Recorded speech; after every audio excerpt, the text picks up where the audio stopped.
तो ये टॉपिक मैंने बोला कि अगर आपको अच्छे से तैयार है तो this is going to give the marks is in the physics as well as in chemistry both.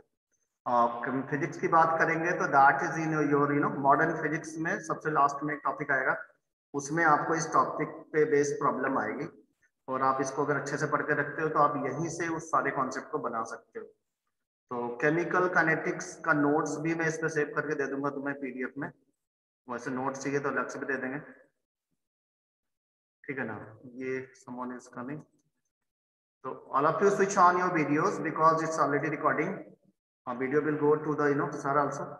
अगर कोई मूवमेंट में है जैसे माइंड मूवमेंट में तो अपना ऑफ कर लो बेटा, रेस्ट गुरलीन बाजवाई देर सब लोग घर पे जो हो they can switch on. Chemical kinetics की बात करो तो बेटा इसमें हमें जो सबसे इंपॉर्टेंटली क्या ध्यान देना रहता है, इस पूरे चैप्टर में आपको सबसे पहला मतलब जो हम मोस्ट इंपॉर्टेंट टॉपिक की बात करने जा रहे हैं अभी प्री बोर्ड के हिसाब से, बोर्ड के हिसाब से जो सबसे पहले पढ़ना रहता है वो हमें पढ़ना है क्या बेटा, rate law. Rate of reactions क्या होते हैं ये पढ़ना है। टॉपिक पहले नोट कर लो दिमाग में क्या क्या पढ़ना है, रेट लॉ ऑफ रिएक्शन पढ़ना है, रेट लॉ पढ़ना है। फिर उसके बाद हमें ये देखना रहता है कि what is the difference between elementary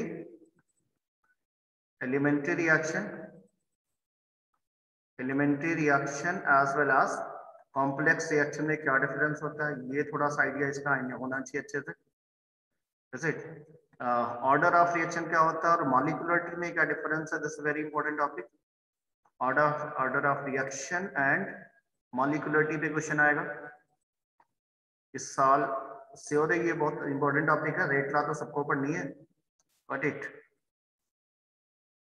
तो यहाँ पे और सारे फ्रेंड्स को भी इनवाइट कर दो जिनका ये चैप्टर नहीं तैयार है, दे कैन ज्वाइन तो आई टोल्ड दैट कि rate of reaction, rate law, elementary reaction क्या होते हैं, कॉम्प्लेक्स रिएक्शन क्या होते हैं, ऑर्डर ऑफ रिएक्शन क्या होता है और मॉलिक्यूलरिटी ऑफ रिएक्शन क्या होता है। इसके बाद आपको पढ़ना रहेगा इंटीग्रेटेड रेट लॉ इक्वेशन, मतलब इंटीग्रेटेड रेट लॉ जो हमें पढ़ना रहेगा किसके लिए बेटा, बेसिकली जीरो ऑर्डर पढ़ना रहेगा, zero order reaction and first order reaction, zero order as well as first order reaction की अगर हम बात करें।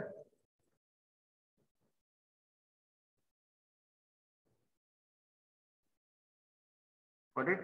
Zero order as well as first order.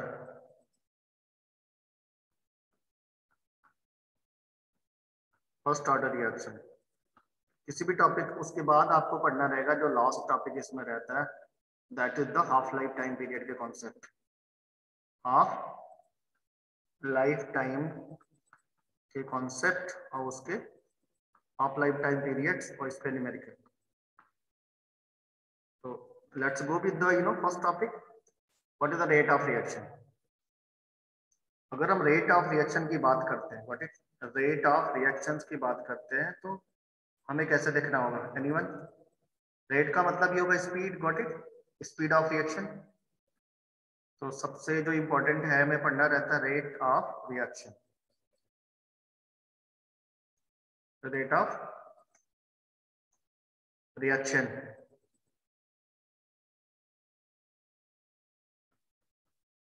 आप कॉपी में साइमल्टेनियसली लिखते चलो, पहले जब ये टॉपिक आएगा जिसकी डेफिनेशन आना चाहिए, एंड क्या लिखेंगे, change in concentration.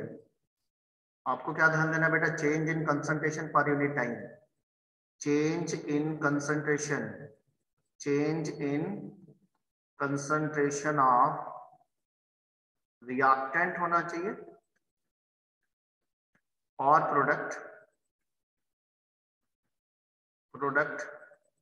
Divided by time taken, time period, कितना टाइम लग रहा है। नॉर्मल जैसे स्पीड की हम बात करते हैं ना, तो डिस्टेंस ट्रेवल बाय ऑब्जेक्ट पर unit time, distance travel by object पर यूनिट टाइम को हम क्या बोलते हैं, स्पीड ऑफ रिएक्शन।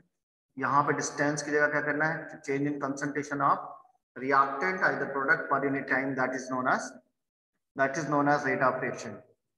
जो हम रेट ऑफ रिएक्शन की बात करेंगे तो इसमें बेसिकली हमें देखना है कि this is the rate of reaction में फिर इसके सब टाइप पे बात करेंगे। मान लो पहले आपके पास एक जनरल रिएक्शन ले लो, rate R is equal to product. R इसमें बेटा क्या मान लो रिएक्टेंट है, व्हाट इट, बहुत ही लेफ्ट हैंड साइड हमेशा रिएक्टेंट ही होता है, राइट हैंड साइड में प्रोडक्ट है। तो अगर मेरे को इसमें रेट ला लिखनी है तो रेट ऑफ रिएक्शन हम इधर से भी लिख सकते हैं, इधर से भी लिख सकते हैं, दोनों तरफ से लिख सकते हैं। तो मेरे को लिखना रेट ऑफ रिएक्शन, तो change in concentration of reactant, यहाँ पे जब अगर आएगा रेट ऑफ रिएक्शन, तो रेट ऑफ रिएक्शन पर change in concentration of reactant means R. Change को किससे शो करोगे, डेल्टा से शो कर दो। रेट ऑफ रिएक्शन अगर हमें यहाँ पे क्या निकालना है, एवरेज। क्या निकालना है बेटा, एवरेज। एवरेज अगर निकालना रहेगा तो डेल्टा लगा देना, क्या लगा देना, डेल्टा। माइनस लगा देना अगर रिएक्टेंट है तो minus del R by delta T. और इसका जो कोफिशिएंट होगा, ध्यान देना, इसका जो कोफिशिएंट है वो हमेशा नीचे जाता है, डिवाइडेड बाय इट्स कोफिशिएंट। तो कोफिशिएंट 1 है तो कोई फर्क नहीं पड़ता, कोफिशिएंट 1 है।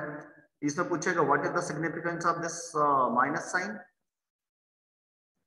माइनस साइन क्या बताएगा, नेगेटिव साइन हमें ये बताता है, नेगेटिव साइन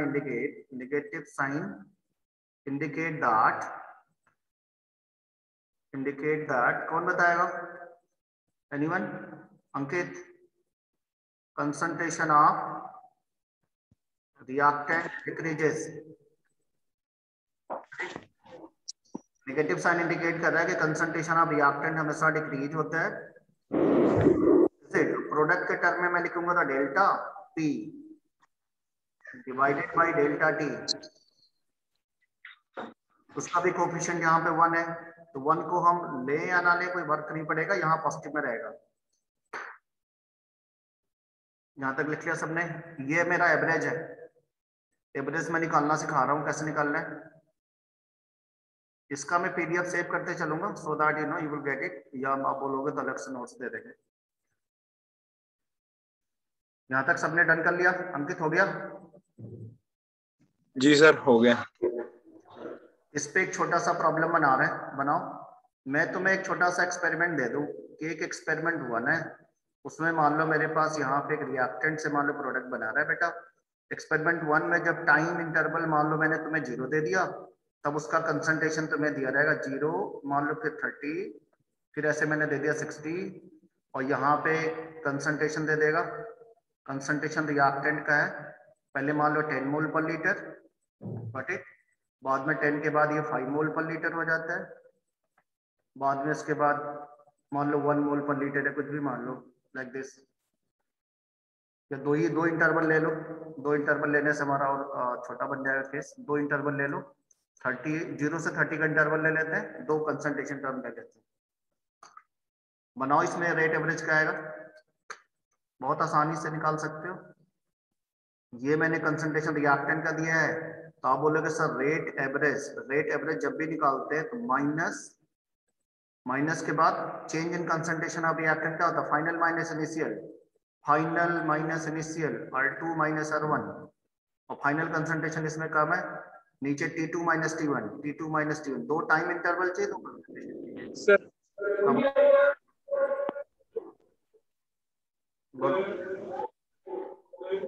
1/6। Very good.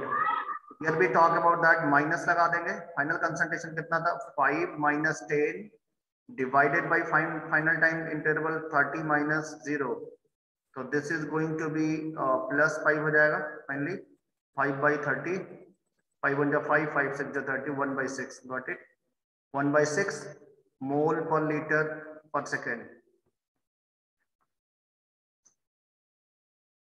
तो ये हमने निकाला रेट एवरेज। रेट एवरेज और इंस्टेंटेनियस में क्या अंतर है ये हम दिखा सकते हैं, व्हाट इट, रेट एवरेज और इंस्टेंटेनियस। अगर इसको ग्राफिकली तुम देखो, ग्राफिकली अगर देखो, ऐसे ग्राफ प्लॉट कर लो, इधर मान लो x है, ये मान लो y है, व्हाट इट, x और y में अगर कोई बच्चा एंट्री करेगा तो बताना, क्योंकि मेरा पार्टिसिपेंट में एक और बड़ा और तो नहीं है ना कोई ऐसा, नहीं बाहर वेटिंग में तो कोई नहीं है ना, हाँ ठीक है। यहाँ ध्यान देना बेटा x और y, तो मान लो कि ये मैंने कहाँ रख दिया, इसमें कंसंट्रेशन टर्म यहाँ लगा दो, इधर रख देना टाइम इंटरवल। तो जब टाइम इंटरवल टेंस टू 0 होता है तो रिएक्टेंट का कंसंट्रेशन मैक्सिमम होता है। यहाँ पे आर नॉट लगा लेना, R1 ले लो या आर नॉट, ये है मैक्सिमम या बोले तो इनिशियल, मैक्सिमम बोल सकते हैं या इनिशियल कंसंट्रेशन ऑफ रिएक्टेंट। जब टाइम इंटरवल 0 होता है तो रिएक्टेंट का कंसंट्रेशन मैक्सिमम होता है। जैसे जैसे टाइम प्रोसीड होगा कंसंट्रेशन ऑफ रिएक्टेंट हमेशा क्या होगा, डिक्रीज होता जाएगा ऐसे। At the same time concentration of product always increases, ये बढ़ेगा। ये वाली लाइन प्रोडक्ट के विषय में बताई। सर ये दोबारा से बताना। मैं बता रहा हूँ बेटा, ये प्रोडक्ट का, ये केस रिएक्टेंट का है। बहुत ध्यान देना, मैं एक सामने एक डायग्रामेटिकली दिखा रही है, मान लो कंटेनर है जिसमें आपने क्या रखा है, रिएक्टेंट भर के रखा है यहाँ तक पूरा प्रोडक्ट। ये मान लो रिएक्टेंट है, पानी भरा हुआ कंटेनर में, और दूसरा कंटेनर इससे कनेक्ट कर दो, इस कंटेनर को थोड़ा नीचे कर दो ऐसा करके। Let us see what will happen, अगर ये टैप लगा हुआ आप इसको ओपन कर दो, जैसे टैप को ओपन करोगे तो यहाँ से पानी फ्लो करके आगे जाएगा इधर, बट ये हमारा आगे जाएगा, और आगे जाएगा तो राइट हैंड साइड में क्या बनेगा, राइट हैंड साइड में यहाँ पे पूरा ना प्रोडक्ट बन रहा है, ये राइट हैंड साइड में ये पूरा प्रोडक्ट बन रहा है, ये प्रोडक्ट का कंसंट्रेशन है, रिएक्टेंट का कंसंट्रेशन है। तो मान लो कि टाइम इंटरवल शुरू में 0 ले लो, तो इसका कंसंट्रेशन क्या होगा, मैक्सिमम रहेगा, सबसे ज्यादा इधर रहेगा, प्रोडक्ट तो 0 रहेगा। टाइम इंटरवल 0 है तो रिएक्टेंट का कंसंट्रेशन इनिशियल R1 मान लो या R0 ले लो, तुम्हारी चॉइस है। ये सपोज करो मान लो मैंने कितना ले लिया, 40 मोल पर लीटर, और टाइम T2 मान लो मैंने दे दिया तुम्हें 10 सेकेंड्स, कितना दे दिया बेटा, 10 सेकेंड। इसका नया कंसंट्रेशन मान लो हो जाता है 40 से हट के कितना होगा, 20 मोल पर लीटर। तो ये मैं कह रहा हूँ कि ये जो कंटेनर आपका पूरा भरा हुआ था ये खाली हो जाएगा, बट और जितना यहाँ से खाली होगा, यहाँ से अगर वाटर फ्लो होकर इधर जा रहा है तो राइट हैंड साइड में कंसंट्रेशन क्या होगा, बढ़ेगा। प्रोडक्ट का कंसंट्रेशन अपीयर होता है, reactant is going to disappear, reactant का कंसंट्रेशन डिक्रीज होता है। तो यहाँ से 40 से फिर 20 हो गया, तो रेट एवरेज आप निकाल सकते हो। हम यहाँ देख सकते हैं कि जब भी रिएक्शन प्रोसीड होगा रिएक्टेंट का कंसंट्रेशन हमेशा कंज्यूम होता है, at the same moment product का कंसंट्रेशन अपीयर होता है। प्रोडक्ट के साइड में अगर मैं लिखूं इधर तो क्या लिखोगे बोलो, टाइम इंटरवल जब 0 था तो कंसंट्रेशन ऑफ प्रोडक्ट कितना लिया जाएगा, T1 मान लो 0 है, और T2 टाइम मान लो 10 सेकेंड। तो या इस कंटेनर से जितना वाटर फ्लो होकर के रिएक्टेंट इधर आएगा उतना ही तो आपको यहाँ मिलेगा।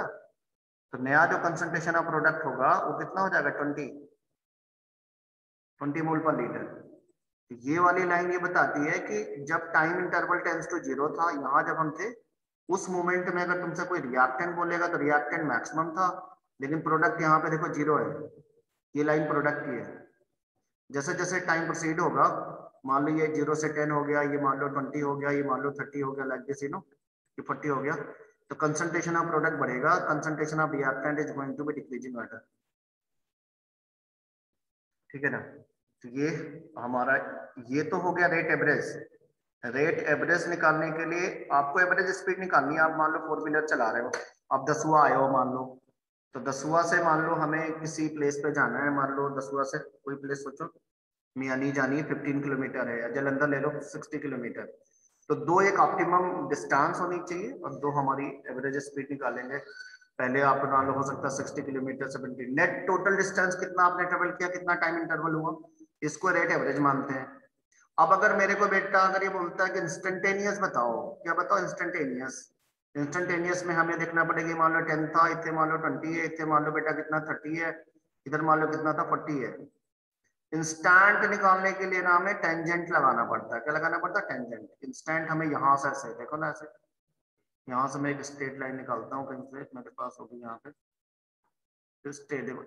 अगर हमें ये निकालनी है ना तो हमें यहाँ पे ये ऐसे देखना कहाँ गया, ये गया, ये इंस्टेंट है, इंस्टेंट को पकड़ो।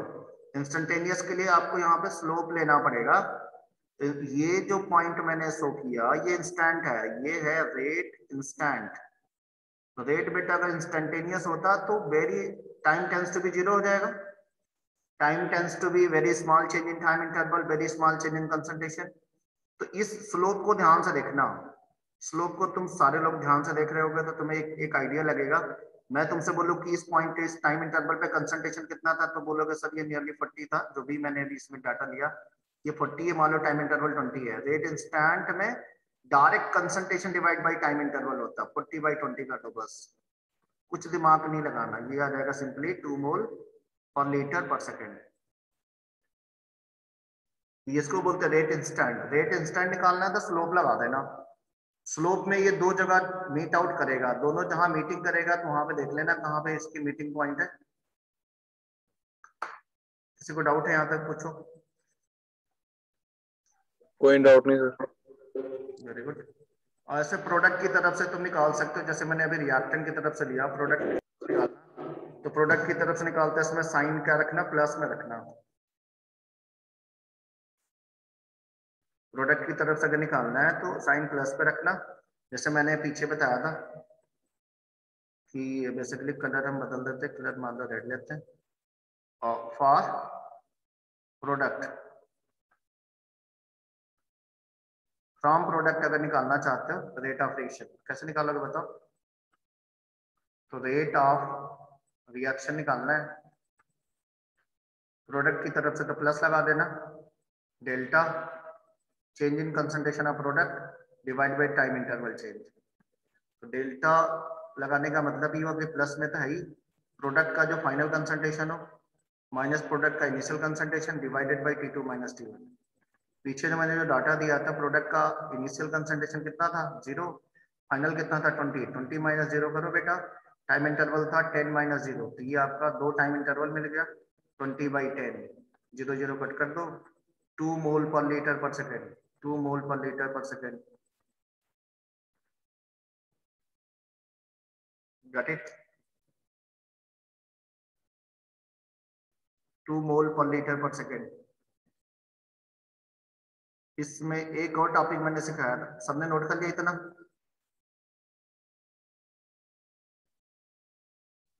गुरलीन हो गया?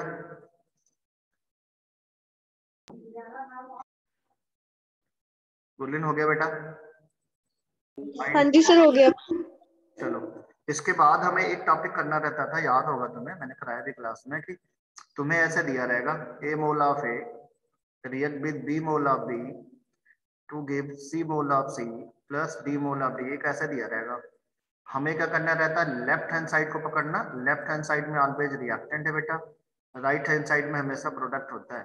Got it. तो हमें क्या करना रहता है, अब हमें निकालना rate of disappearance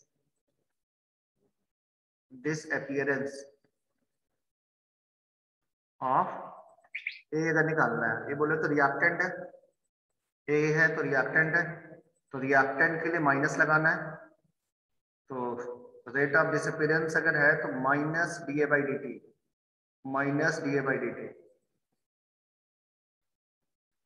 got it. ऐसा रेट ऑफ डिसअपीयरेंस आप अगर तेरे से कोई बी का पूछे तो हो जाएगा माइनस डेल्टा B/ΔD। और प्रोडक्ट अपीयर होता है, और अगर प्रोडक्ट कोई पूछता है, प्रोडक्ट क्या होता है, अपीयरेंस होता है। प्रोडक्ट का हमेशा क्या पूछा जाता है, प्रोडक्ट का फॉर्मेशन पूछा जाता है।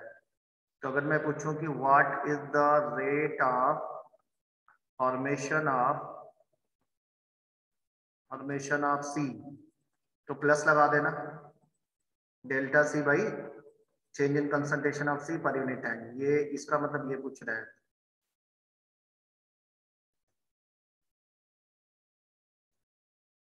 यहाँ तक किसी को डाउट हो तो पूछना। Similarly rate of formation of, तुमसे क्या पूछा जा सकता है बेटा, D, तो हो जाएगा प्लस में DD/dt, dx/dt का फॉर्मेट याद कर लो, ये dx/dt है, आपने डिफरेंशियल पढ़ा होगा ना, dx/dt, dx/dt। Got it. Differential का जो कॉमन फॉर्मेट होता है dx/dt, पूरे इक्वेशन को ना dx/dt लिख लेना। dx/dt अगर माइनस में है तो रिएक्टेंट का है, और अगर प्लस में है तो प्रोडक्ट के लिए, इतनी बात ध्यान देना। रेट ऑफ डिसअपीयरेंस अगर पूछेगा तो। यहां तक सबने कर लिया? आज पूरा चैप्टर करेंगे रिवाइज? है? पूरा चैप्टर रिवाइज करेंगे सर, फुल चैप्टर? पूरा चैप्टर कराएंगे पूरा। फिर इसमें अगर मेटा मान लो मेन टॉपिक तो पूरा कर लेंगे सारे। मान लो कि अब तेरे से ये नहीं पूछता, let us the question asked that what is the rate of reaction. तो रेट ऑफ रिएक्शन और रेट ऑफ डिसअपीयरेंस में क्या अंतर होता है? रेट ऑफ disappearance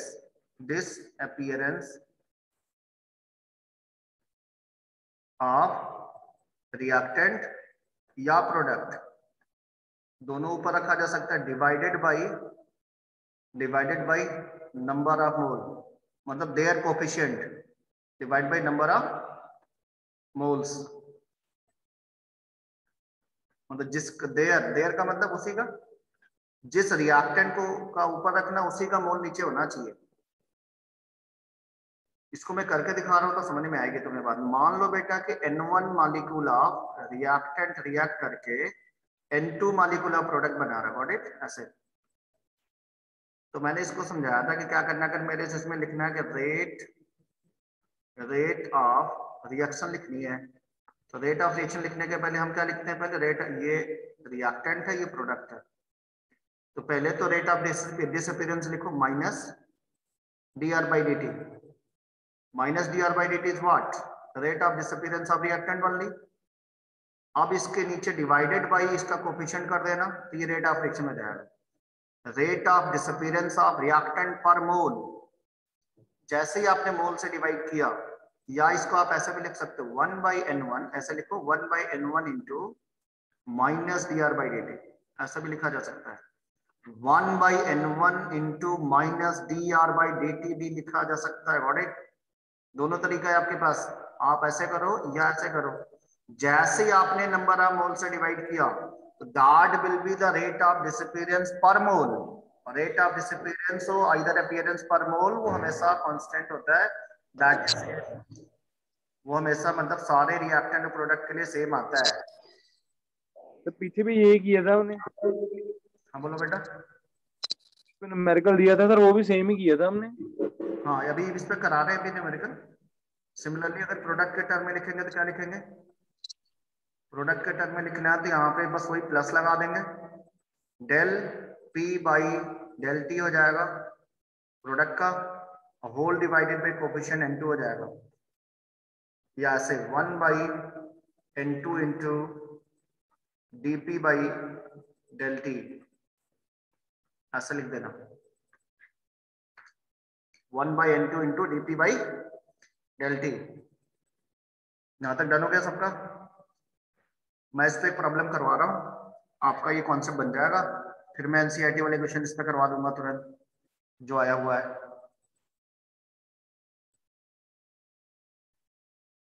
सबने नोट कर लिया? dx by dt लिखने का फॉर्मेट अच्छे से आना चाहिए, so because this topic is very important. तो dx by dt हमें अगर अच्छे से आता है तो हम इसको कर लेंगे। चलो मैं आगे नेक्स्ट केस में देखो बेटा, अब मैं क्वेश्चन दे रहा हूं, ध्यान से देखना, क्वेश्चन को बहुत ध्यान से देखना। एक क्वेश्चन आप अच्छे से बनाना, सारा क्वेश्चन इस पर बन जाएगा। मैं तुम्हें लिख रहा हूं, देखो N2 plus 3H2 is equal to 2NH3। बहुत ध्यान से क्वेश्चन को पकड़ना, ये गिवन रिएक्शन है। मैं अगर दे दूं if minus dN2 by dt is equal to 5 mole per liter per second, then find the following। आपको मतलब क्या क्या चीज निकालना? पहला रेट ऑफ रिएक्शन क्या होगा, second rate of disappearance, rate of disappearance ये निकालनी है तुम्हें, rate of disappearance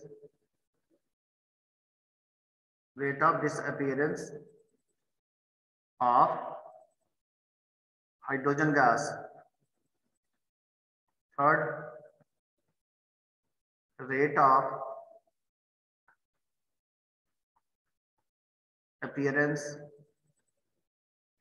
of ammonia निकालना है।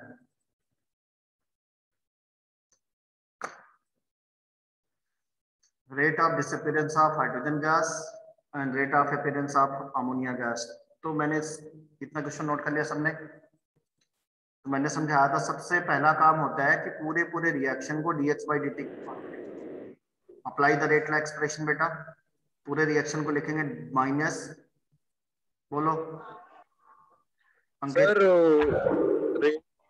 पेरेंट्स -15 आंसर आ गया, माइनस। आंसर आ गए तेरे सारे? जी सर, वेरी गुड। देखे तो मैं समझ रहा तेरा बन जाएगा। तो ये मैं इन लोगों को करा रहा हूँ, जिसका जिसका भी मतलब थोड़ा डाउट होगा, जिसको लिखेंगे 1/3 माइनस dH2/dt इक्वल टू, इधर देखो अमोनिया के पहले कोफिशिएंट कितना है, 2 है, जिसको नीचे लिख देना 1/2 इंटू DNH3/dt। व्हाट्सएप वाले ग्रुप में आप भेज दो आंसर, जिसका जिसका बनता जाता है ना, वहां भेज सकते हैं फटाफट।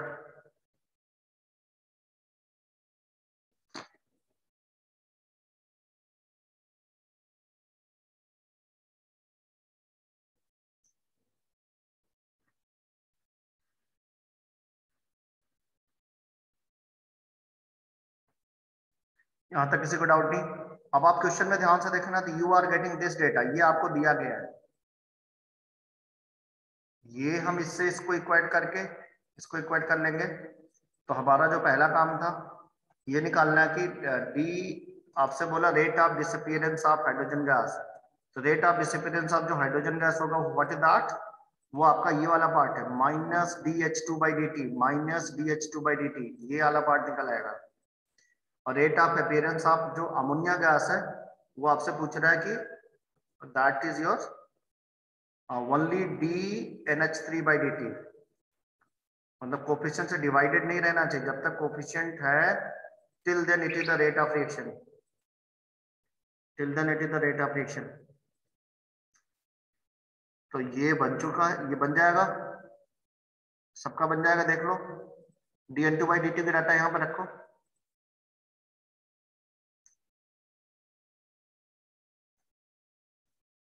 ये जो डाटा आपको दिया गया, ये 5 वाला डाटा, ये कीप हियर, यहाँ लिख देना 5 is equal to 1/3 into minus DH2/dt। Very simple. अब ये देखेंगे बेटा, इस 3 को हटा देना है, 3 को इधर ले जाओ, ये 5/1 कर लेना, क्रॉस मल्टीप्लिकेशन, तो आपका आंसर आ जाएगा, उसमें 15 आ जाएगा। कितना आएगा? 15। तो ये आसानी से निकाल सकते हो। इसका 1 मोल है, इसका कितना जाएगा? 3 टाइम, इसका बनेगा कितना? 2 टाइम। अगर हमें इसका मालूम है कि इसका 5 है, तो 5 3 जा, इसका 15, तो इसका कितना आएगा? 10। You can solve the same thing from ammonia also. Ammonia अगर निकालना होगा तो हम नाइट्रोजन और अमोनिया को इक्वेट करेंगे, सर माइनस के साथ minus DN2/dt is equal to लिखेंगे इंक्लूडिंग माइनस साइन, ये मैं डाटा इंक्लूडिंग माइनस साइन दिया था 5। सर वो तो N2 को दिया था ना, वो DS2 की बात मैं, rate of disappearance of S2 -15 नहीं आएगा? नहीं नहीं, -15 नहीं आएगा, वो ऐसे लिखना है माइनस DH2/dt माइनस इसके साथ ऐसे रहेगा। व्हाट इट, ये अच्छा, इतना वो निकाल, ये निकालना है, ये दिया, ये आंसर आएगा अपना। फिर ठीक है सर। अगर DS/dt हाँ जी हाँ जी हाँ जी, आपको माइनस हमेशा इसके साथ, माइनस इसके साथ रखना है, माइनस DH2/dt के साथ। ठीक है सर। ऐसे इसका करेंगे 1/3 इंटू प्लस में DNH3/dt। आपकी बात 3 यहाँ पे 2, सॉरी इधर 2 आएगा, 2 को इधर भेजो, 2 5 जा 10। Your answer is going to how much? DNH3/dt भी हमारा आ चुका है। कितना आ जाएगा बेटा? 10 मोल पर लीटर पर सेकेंड, 10 मोल पर लीटर पर सेकेंड। Got it everyone? 10 मोल पर लीटर पर सेकेंड।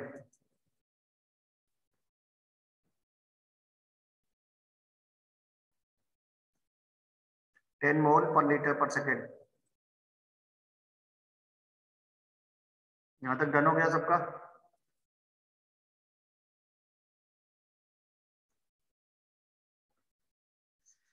अब इसके बाद ये टॉपिक अगर हमें आता है, देन सबसे जो इम्पोर्टेंट टॉपिक इस चैप्टर का जो इस साल आने वाला है 2021 मींस आप इसको छाप लो सीधे सीधे आ रहा है, define the rate law. Define the rate law. तो रेट लॉ के लिए हमें क्या बोलना है? लेट हमारे पास a mole of A react to give the product. पहले लिख लेना ऐसे, लिख देना लेट, है ना, a mole of A react to give the product. Now apply the rate law बेटा। तो लिखेंगे रेट इज इक्वल टू क्या हो, directly proportional to concentration of reactant raise some power that may और may not be equal to stoichiometric coefficient. एक तो हम ए इसके डायरेक्टली प्रोपोर्शनल लिख सकते हैं, कोई जरूरी नहीं है, यहाँ ए की जगह क्या आ सकता है बेटा? एन भी आ सकता है। एलिमेंट्री रिएक्शन है तो कोई टेंशन नहीं है। तो हम अगर इस रिएक्शन को क्या मान लें? एलिमेंट्री रिएक्शन, मतलब सिंगल स्टेप वाला रिएक्शन है, तब तो डायरेक्टली इक्वल हो जाएगा। तो अब अगर हमें रेट लॉ की डेफिनेशन बोलना है तो क्या बोलेंगे? इट इज एन एक्सप्रेशन, ये एक मैथमेटिकल एक्सप्रेशन है, अलजेब्रिक एक्सप्रेशन जैसा दिख रहा है। It is an expression in which rate of reaction is expressed in term of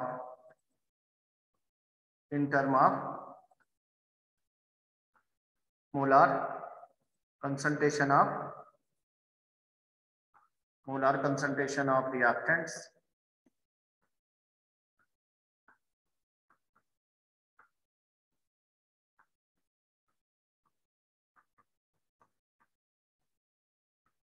raise some power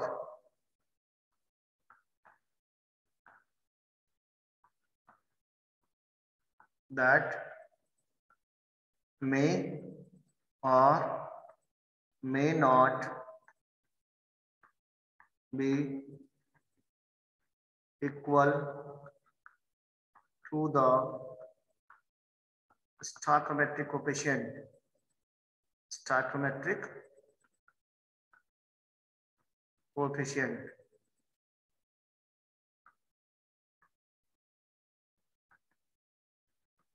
Got it? That may or may not be equal to stoichiometric coefficient.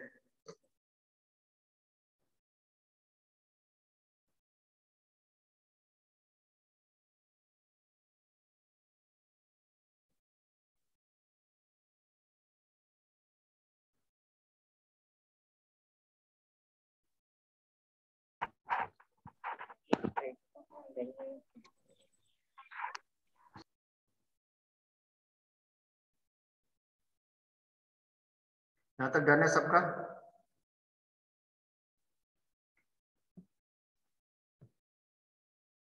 याद रहेगा, rate like experimental data है, और जहां पे ये जो power आ रहा है, this power is known as order of reaction.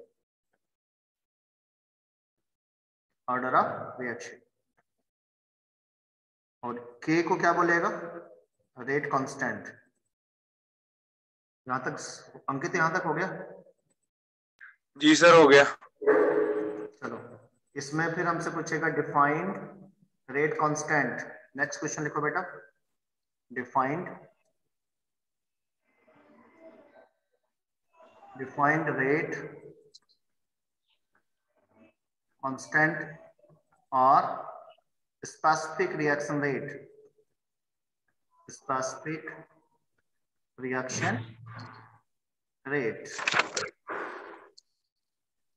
इसकी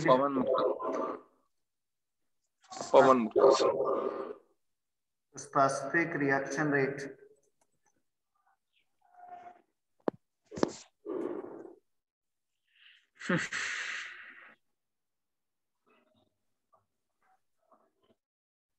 स्पेसिफिक रिएक्शन रेट तक हो गया। स्पेसिफिक रिएक्शन रेट्स की अगर हम बात करते हैं तो हमें क्या बोलना है बेटा कि let in a reaction rate is equal to k into A की पावर n और a मान लो, जो तुम्हारी चॉइस है ऐसे ले लो। अब हमें k को एक्सप्लेन करना है तो हमें क्या करना होगा, लिखना होगा कंडीशन की when concentration of reactant, ये जो A है, when concentration of reactant is 1 mole per liter or unit, then rate of reaction is equal to rate constant. Rate of reaction is equal to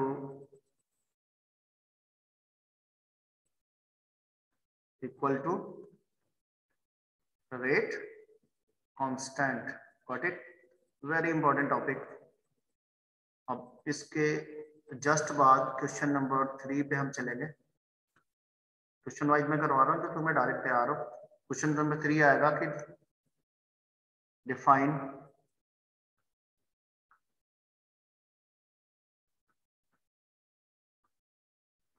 order of reaction. Define order of reaction.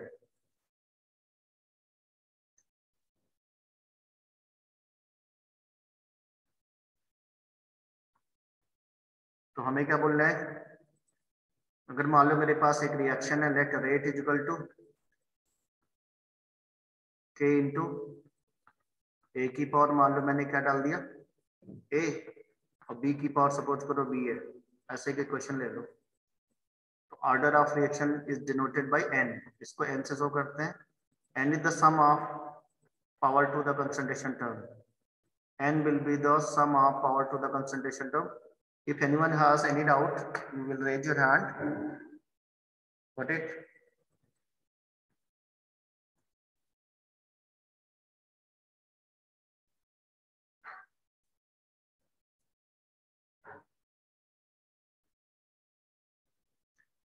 इसकी definition क्या होगी?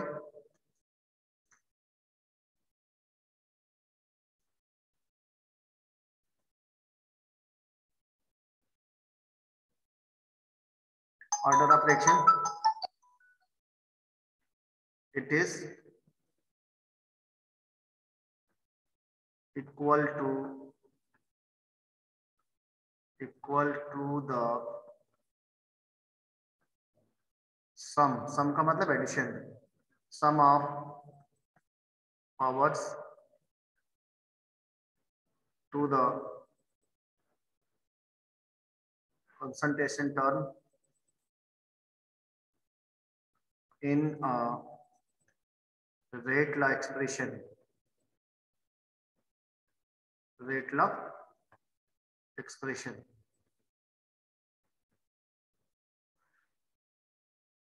तो for example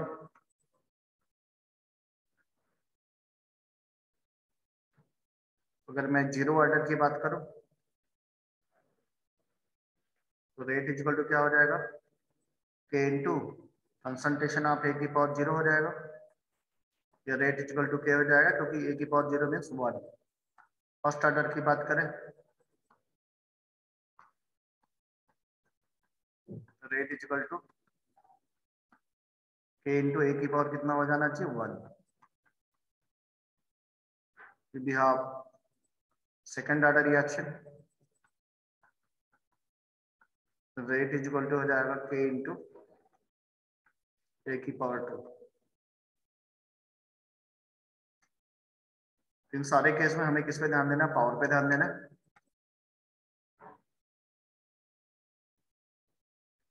done हो गया?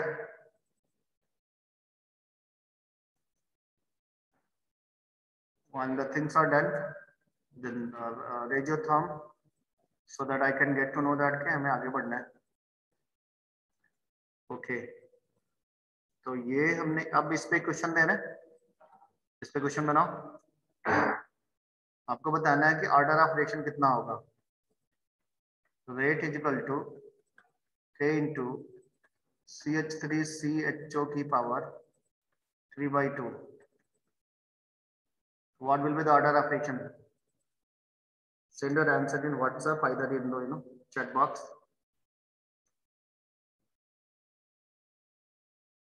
तो ये this power is the itself order of reaction. n की value कितनी होगी 3/2. n की वैल्यू होगी 3/2. गुरलीन से पूछते हैं कुछ।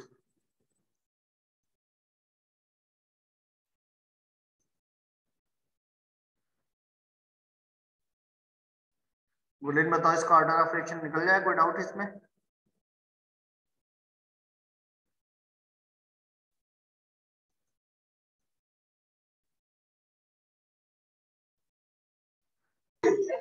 हाँ जी सर। ऑर्डर ऑफ रिएक्शन निकाल लोगे? ऑर्डर ऑफ रिएक्शन बन जाएगा ना?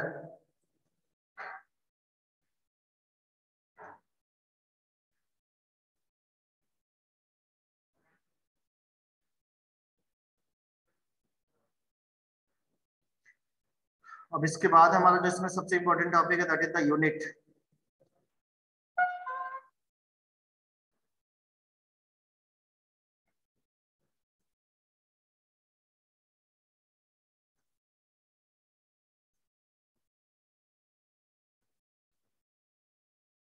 अंकित आवाज आ रही है? अब आ रही है सर, पहले नहीं आ रही। हाँ मैं कर दूंगा। इसका ये वाला पार्ट हो गया। इसके बाद जो इंपॉर्टेंट टॉपिक है दैट इज यूनिट ऑफ के। यूनिट ऑफ के ये निकालना है। इसके लिए डायरेक्ट फार्मूला होता है मोल पर लीटर की power 1 - n time inverse, where n is the order of reaction.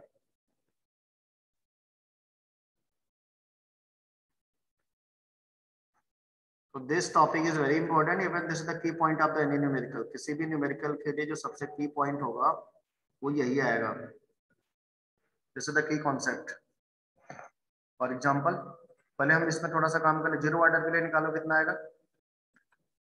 Zero order के लिए हमें के की यूनिट निकालनी है तो हो जाएगा मोल पर लीटर की पावर 1 - 0 टाइम इनवर्स। तो ये सिंपली हो जाएगा मोल पर litre time inverse.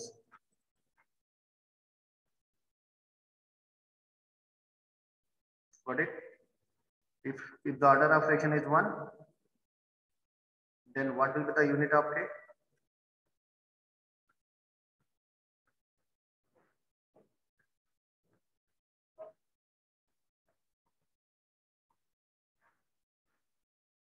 Only time inverse हो जाएगा।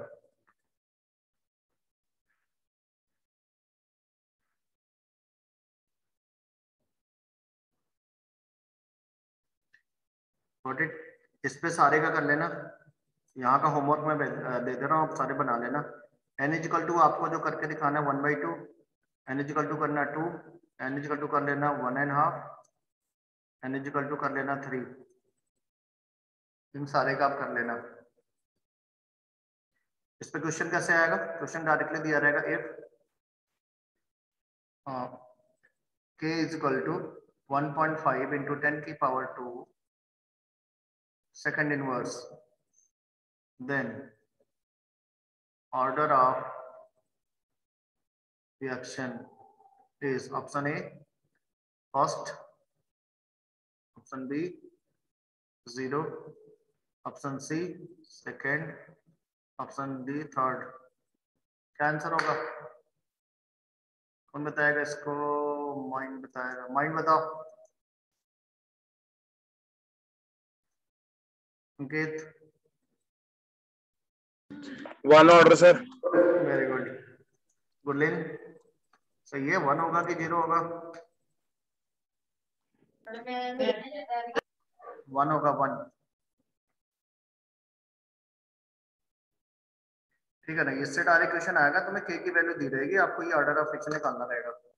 तो this topic is very easy, but this topic is very important also in the same segment. अगर हम आगे चलते हैं तो अब आगे आता है आपका एलिमेंट्री रिएक्शन में। किसी को डाउट नहीं होगा? गुरलीन बोलो। हाँ सर ए होगा। हाँ 1 होगा, वेरी गुड। अब अगर तुमसे कोई पूछता है कि एलिमेंट्री रिएक्शन क्या होता है तो क्या बोलोगे बेटा?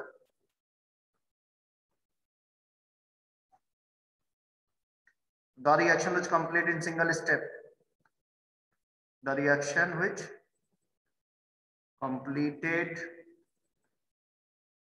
in one step, the reaction which completed in single step is known as an elementary reaction. Elementary में सीधा साधा स्टेट अवे है एलिमेंट्री स्टेप ऑफ रिएक्शन। मैंने लिख दिया A is equal to product directly ऐसे। एलिमेंट्री रिएक्शन में जो यहाँ पे कोफिशिएंट होता है ना, डायरेक्टली पावर में चला जाता है। Rate is equal to K into A की पावर 1 हो गया।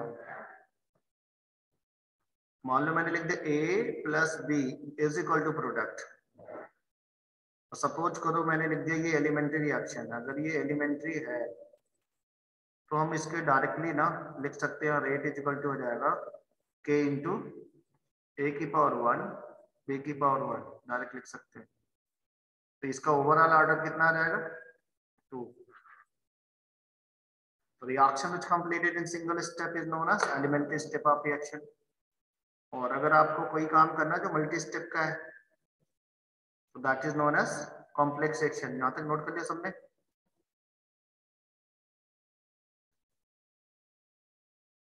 अंकित हो गया? हो गया sir.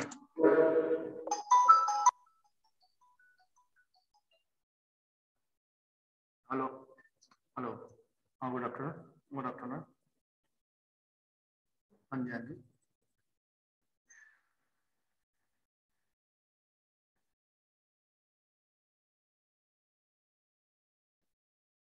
You are calling from front office? Registration is already done. Rest of the things will be done soon. Okay.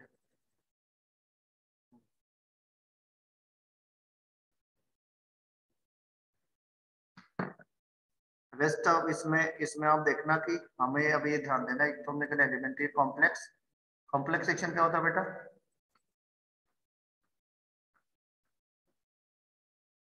Complexation में आप मान लो ए से बी पे गए, एक स्टेप हुआ। बी से सी पे गए, ये सेकंड स्टेप हुआ। फिर सी से डी पे गए, ये थर्ड स्टेप हुआ। इंडिविजुअल स्टेप को एलिमेंट्री बोल सकते हो, लेकिन अगर हम ए से डायरेक्टली कहाँ जा रहे हैं, डी पे जा रहे हैं, तो ये ऑल टुगेदर एक ए से डी पे जाने का जो प्रोसेस है वो हमारा आयतोहोल क्या माना जाएगा? ए से डी का, that is the complex.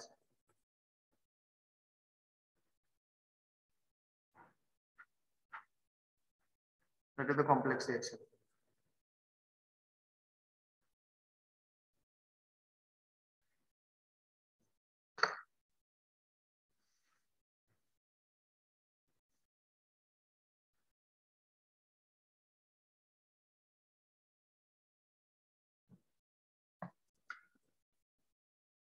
Done?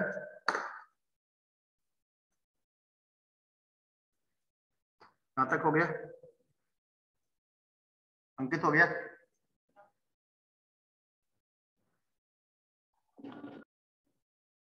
अंकित हो गया ये?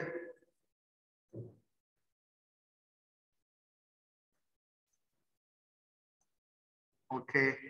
बस ये ध्यान देना, कॉम्प्लेक्स सेक्शन की कोई मॉलिक्युलरिटी नहीं होती, कोई ऑर्डर ऑफ रिएक्शन नहीं होता।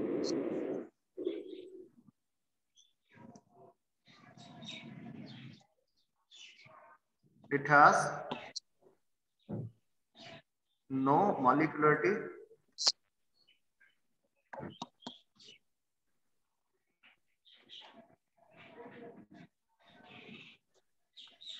and no order of reaction. Complex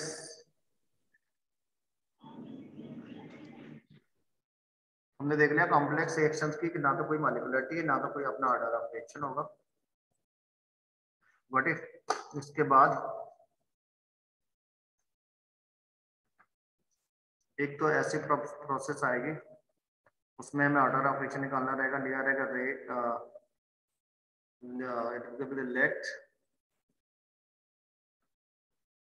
let in a reaction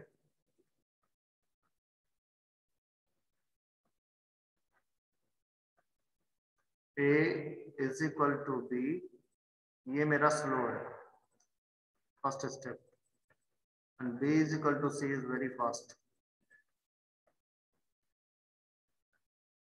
तो तुमसे पूछेगा what is the order of reaction, क्या होगा इसमें निकालना रहेगा।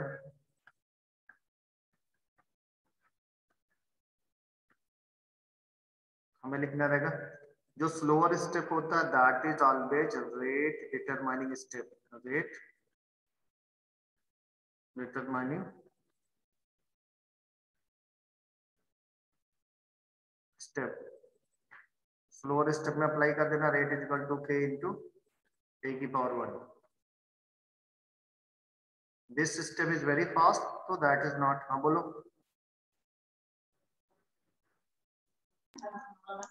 सॉरी सर, बायो की क्लास की टाइमिंग हो गई। चलो ठीक है,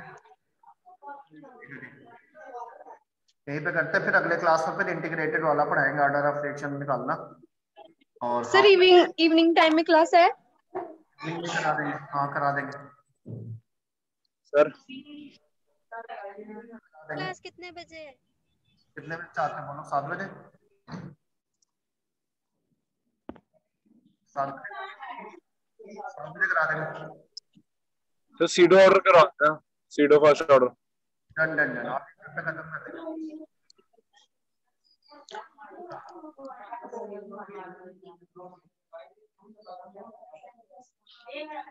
क्लास खत्म कर देंगे, ठीक है।